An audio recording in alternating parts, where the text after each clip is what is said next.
পঞ্চায়ত নিৰ্বাচনত এটাও ভোট লাভ নকৰিলে এগৰাকী প্ৰাৰ্থীয়ে টকাৰ বিনিময়ত নিজৰ লগতে পৰিয়ালৰ ভোট বিক্ৰীৰ অভিযোগ ৰাইজৰ চাওক ইতিহাস ৰচা কোন এইগৰাকী প্ৰাৰ্থী এইবাৰ পঞ্চায়ত নিৰ্বাচনত এক আজব ঘটনাৰ সাক্ষী হ'ল অসমবাসী ঘটনা বঙাইগাঁও জিলাৰ অন্তৰ্গত ২২ নং আলুখুন্দা গাঁও পঞ্চায়তৰ ৪ নং ৱাৰ্ডৰ সদস্য পদৰ নিৰ্দলীয় প্ৰাৰ্থী ৰেজাবুল হকৰ ৰেজাবুল হকে এইবেলি পঞ্চায়ত নিৰ্বাচনত প্ৰতিদ্বন্দ্বিতা আগবঢ়াইছিল যদিও প্ৰাৰ্থীগৰাকী নিজৰ ভোটটো নিজৰ সপক্ষে প্ৰদান নকৰিলে অৰ্থাৎ এটা ভোটো লাভ নকৰিলে প্ৰাৰ্থীগৰাকীয়ে মোটা অংকৰ ধন লৈ ৰেজাবুল হকে নিজৰ লগতে পৰিয়ালৰ ভোট অন্য প্ৰাৰ্থীক প্ৰদান কৰাৰ গুৰুতৰ অভিযোগ উত্থাপন কৰিছে একাংশই হয় পোনপ্ৰথমে আপোনাৰ নিউজ লাইভক ধন্যবাদ মই আলুখুন্দা জিপিৰ পৰা ৪ নং ৱাৰ্ডৰ পৰা মই সদস্য পদত প্ৰতিদ্বন্দ্বিতা কৰিছিলোঁ কিন্তু মই দুৰ্ভাগ্যত মই ১৪৪টা ভোট পাই মোৰ সমাপ্ত হৈছে কিন্তু মোৰ বিৰোধী আৰু বহুত কেণ্ডিডেট আছিলে কিন্তু ইয়াত যেহেতু ৰেজাবুল কৰিম আছিল তেওঁ কেণ্ডিডেট হিচাপে আছিলে কিন্তু তেওঁৰ বক্সত এটা ভোটো পৰা নাই মই পলিঙত নিজে মই আছিলোঁ কিন্তু কি হ'ব পাৰে আপোনাৰ মতে কি হ'ব পাৰে তেওঁ ষড়যন্ত্ৰমূলকভাৱে কোনোবাই ভোট দিয়া হয়তো নিশ্চিত বা তেওঁ নিজৰ কাৰণ তেওঁ কেণ্ডিডেট হিচাপে তেওঁ নিজৰ ভোটটো হ'লে পৰিব লাগিছিলে তেওঁৰ মাক দেউতা সেইখিনিও পৰিব লাগিছিল যদি পৰা নাই নিশ্চয় কোনো ষড়যন্ত্ৰ আছে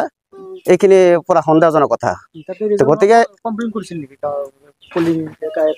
কাউন্টিং হয় তাতে নাই এই কোনো কমপ্লেইন কৰা নাছিল তাৰমানে এইটো আমি ক'ব পাৰো নেকি যে টকাৰ লালসাত পৰি তেওঁ নিজৰ ভোটটো নিজে দিয়া নাই বিক্ৰী কৰি হ'ব পাৰে আমি সঠিক ক'ব নোৱাৰো যদি হ'ব পাৰে নহ'লে নিজৰ ভোটটো নিজে কিয় দিয়া নাই তেওঁতো কেণ্ডিডেট হয় তেওঁ যদি কেণ্ডিডেট হয় হিচাপে যদি তেওঁ প্ৰতিদ্বন্দ্বিতা নকৰিলেহেঁতেন তেওঁ ১৭ তাৰিখে আউটে উদ্ধাৰ কৰিব পাৰিলেহেঁতেন কিন্তু তেওঁতো কৰা নাছিল ইলেকশ্যনৰ আগৰ দিনখনতো ঠিকে আছিল তাৰ কেনেকৈ এনেকুৱা পৰিস্থিতি হ'ল ইলেকশ্যনৰ প্ৰাক মুহূৰ্তত হঠাৎকৈ তেওঁ বহি গ'ল আমি এই মুহূৰ্তত আমি ৰেজাবুল হকৰ ঘৰত উপস্থিত আছো আমি তেওঁৰ লগত ফোনত যোগাযোগ কৰাৰ কাৰণে চেষ্টা কৰিছো কিন্তু ফোনটো ধৰা নাই আমাক এৰাই চলিছে কি ক'ব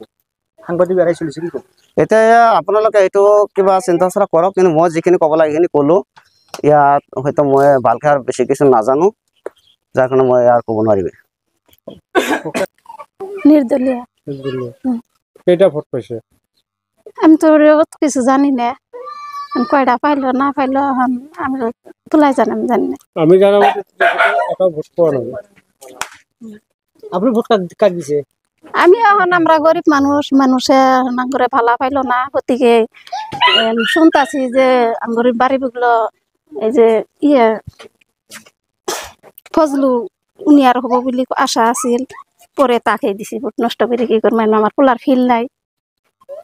নিজের লড়াক আপনাদের ভোট দিয়া নাই দেখতাছি ফিল নাই আমরা গরিব মানুষ নিজের লড়াক সন্তান রেজাউল যে নির্বাচনে প্রতিদ্বন্দ্বিতা করেছিল তেওঁ নিজের ভোটটো নিজে দিয়া নাই নাকি তা তো আমি জানি না ওর ব্যাপারও জানি ওর ভোটের কথা আমি কি ভাই কম এটা ভোটও পোৱা নাই তেওঁ ওৰাও জানে আৰ আল্লাহ জানে আমি কি ভাই কম